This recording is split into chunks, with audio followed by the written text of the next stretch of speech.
बहुत सुंदर वीडियो।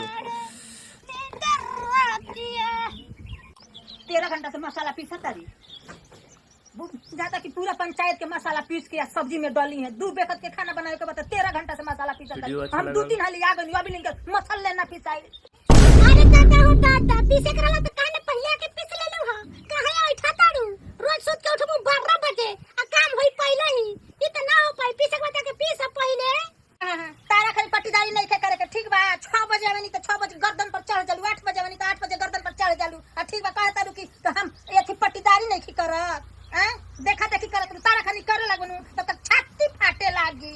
हां त काने पहिले के पीस ले लू काहे आके बैठा ले लू इंतजार कर लू कौवा खान के कब हटे किया के हम पीस ली। इहे मसाला पीसे में मेरा कितना बढ़िया लागता हैं। एक में रहलू तो आज ले मसाला ना पीसलू ऐ का त हमरा कलाई में दर्द हो जाता, डांड में दर्द हो जाता। ये बरा 13 घंटा मसाला पीसतारू ई पट्टीदारी नु हो। तब नौकरानी है कि मसाला पीसी या बनाई खियाई सब पैसा छहिया के तू रखबू आ मसाला पीसी हम बनाई हम आ हुर के खाली सुताबू। रानी बन के आई रहली हम नौकरानी रहनी कि मसाला पीसी खाना बनाई हैं। हम तारू वाला नौकरानी ना रहनी हैं। आ ये बेरा भत्तार के तरह पढ़ा लिखा के नौकरी धरवा देनी सन त रानी भइल बाड़ी। सब काम के चिंता बाकी ना ये बेरा चास मसालो पीसाता आ पट्टीदारी चरगुना बढ़ गइल बा हैं। काला बिना का हाथे नहीं खे आ कह दी त मनरा हाथे नहीं खे।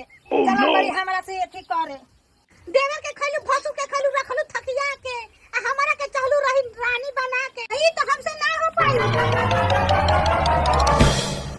ओइ जैसे थाती लेके आई रहलू कि तार भतार पढ़ले लिखले आ नौकरी धले ले वो बेरा त ए दीदी होई घटल बा हौ घटल बा हई घटल बा आ ये बेरा दीदी गली भाड़ में हाय 10 साल रहलू देवरे से पटल तब ना देवरानिया के सब कुछ घटल त तोसे ना मांगी त कैसे मांगी गांव के लोग से मांगी। देवरा के पोस पाल के पढ़ा लिखा के आई बेरा नौकरी धरवा देनी सन त एकर मतलब हमनी के रखले बानी सन। अरे तोर कैसन नियत बारे आय ये बेरा नेकी के कोनो जवाने नहीं खे ते केंगा हंसा तारी रे हंसे के चाहिए हमारा आय।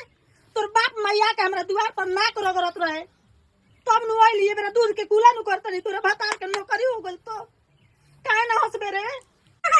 तेरी हमरे ससुर के मेहरारू वाले करे कि तोरी गोड़े पे हमर बाप के नाक रगड़त रहे।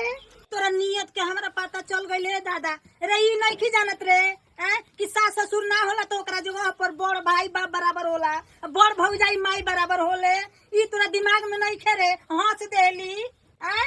बड़ भौजाई अगर माई होला तो सियान देवरे के घर में ना बोला के सुतावत होखी। दे ढेर बोलतारी ठीक बा। तोर मुंह ना देख के रे अपना देवर के मुंह देख के तोरा के छोड़ देतनी ना तो तोर सातू खानदान नाच देती है बड़ा जल्दी। नहीं सही कहता रे। अरे झूठ नहीं कहता गाना गावत तोनी ऐसन भौजाई तो दाग लगा देल बाड़ी सो तो गाना गा ऊपर तो उनके देवरे ढोली चटना बा कुआं कइले भौजाई के देख के तो बनो सो। अरे आ तोरे खाली मेहरारू कुल गाना सुनेली सरे छुछुनर जब सुनले बड़ी तने न कहबे हाय उम्र हो गेला ले हम गाना नहीं की सुनले ते सुनले बड़ी तो कहत तारी चटोइले बड़ी तो जानत तारी। Few moments later ई कोनो नीमन बात बा अपन खाए के अपन पिए के अपन सुते के रोज रोज के कच रउआ लोग कइले बानी लो हां। ई एकरा नहीं के बुझा जनलू भतार के नौकरी हो गइल बा। ई धरती पर नहीं के चांद पर जाए खातिर तैयार बिया। मार बचिए 400 के लोढ़ा सिलवट मिली जाके होला किन के इहो जान जइयो कितनो चिड़ै उड़ी है आकाश धरती के करी है आस ना ऊपर धन भइल तोर ऊपर मन भइल उहे इनकर हाल बावे ना बाप माई आज ले देखला सोत ना रुपया आ ना ई देखले बड़ी नया पर तो तराइल बड़ी।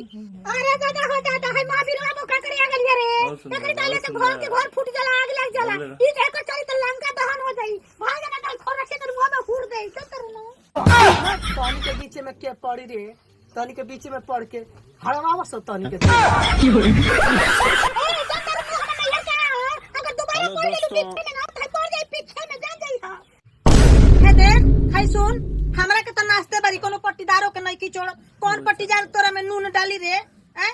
आ तोर माई बाप कहेला ए बड़ को कोनो हमरा बेटी से शिकायत होई तो हमनी से कही। आज 20 साल हो गइल आज ले नहीं की नु कहले लेकिन ते नाक में दम कर देले बाड़ी। हम जातनी एही बेर फोन करके तोरा बाप माई से तू पूरा कारनामा कहतनी रे। हां जा तुम करे तुम कर ले मेरे मम्मी पापा सब जानते हैं।